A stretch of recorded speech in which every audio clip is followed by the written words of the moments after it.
Tandaan ninyo, we are gifted. Gifted by God to care. Meron nangyari sa isang mental institution, nag-outing sila. Habang nagsiswimming, merong isang pasyente nalunod. Nagulat na lamang yung mga doktor at kasamang mga staff ng mental hospital sapagkat may isa pang pasyente, bigla kamong nagtungo sa dagat, nilangoy ito kahit malakas ang alon, sinagip ang nalunod. At nasagip niya ito.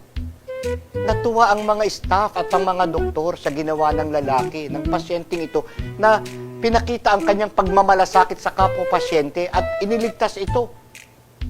No, kaya, tuwan-tuwa silang lahat. Nung matapos na ang outing, ang swimming, nung pauwi na, hinahanap nila yung pasyenteng nalunod. Hindi nila makita. Nung hinahanap na, nagulat silang lahat. Kasi yung pasyenteng kanina ay nalulunod, na iniligtas, nakita nila. Nakasabit sa puno at nagbigti. Patay ang pasyente. Kaya nalungkot sila at umuwi. Subalit, dahil sa kanilang katuwaan sa ginawang malasakit ng kapwa-pasyente, nagdesisyon sila na marunong na siyang magmalasakit. Siguro siya ay magaling na at dapat na nating palabasin.